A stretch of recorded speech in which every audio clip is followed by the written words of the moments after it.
Welcome back. Now, a week after the ED raids happened in West Bengal and the drama that ensued, the Calcutta High Court is all set to hear the petitions of the agency and the TMC.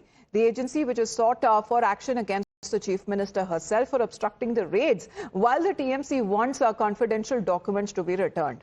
Now, on the 9th, as we are looking at, is the hearing itself was derailed after the judge walked out of the courtroom as lawyers pushed and shoved each other, triggering chaos. But this time, the High Court has imposed strict rules. Only the counsels in the case would be allowed inside, and the hearing would be streamed live, preventing the chaos that broke out on the previous hearing. Let's get you a ground report.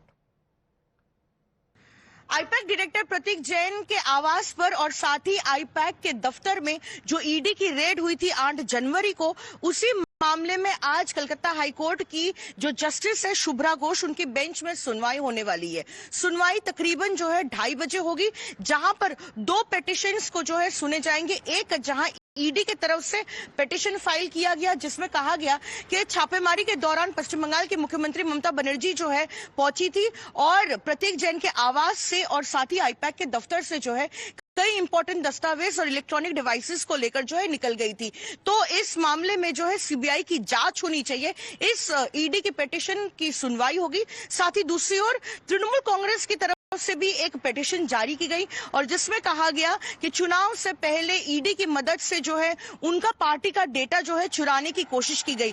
इस दोनों matter की सुनवाई जो है justice Shubhra Ghosh की bench पर होने वाली है और कल ही रजिस्ट्रार जनरल की तरफ से एक ऑर्डर भी जारी किया गया है, जहां पर कहा गया है कि दोनों पक्षों के लॉयर्स और एडवोकेट्स के अलावा जो है कोई भी कोर्ट रूम में हाजिर नहीं हो सकता है और इस पूरे मामले की जो है लाइव स्ट्रीमिंग की जाएगी इसी कलकत्ता हाई कोर्ट के कोर्ट नंबर 5 में। और हर कोई जो सुनवाई को सुनना चाहता है और देखना चाहता है कि दोनों पक्ष जो है सामने क्या तथ्य रखते हैं, वो लाइव स्ट्रीमिंग के जरिए जो है सुनना होगा। लेकिन कोर्ट रूम में जो है किसी के भी जाने की इजाजत नहीं होगी। ये ऑर्डर जो है जारी कर दिया गया है, सिवाय दोनों पक्षों के एडवोकेट और काउंसिल्स के।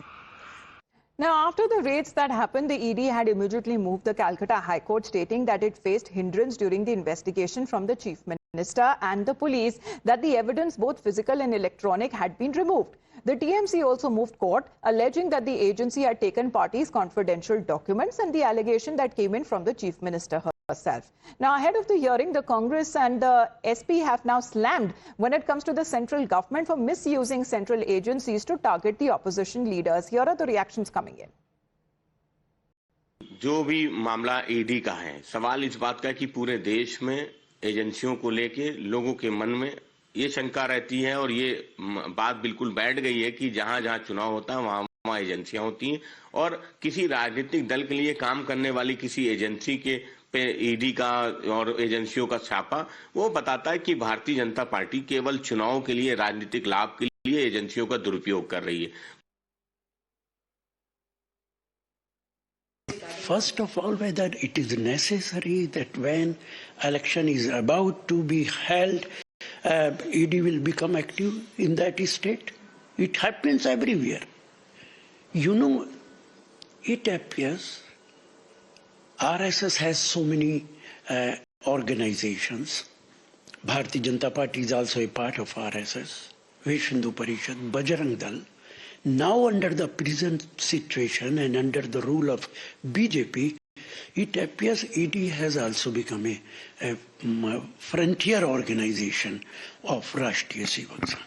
Well, this is a contentious issue. We'll keep our viewers updated on the hearing when it happens in the Calcutta High Court. With that, we head into a short break.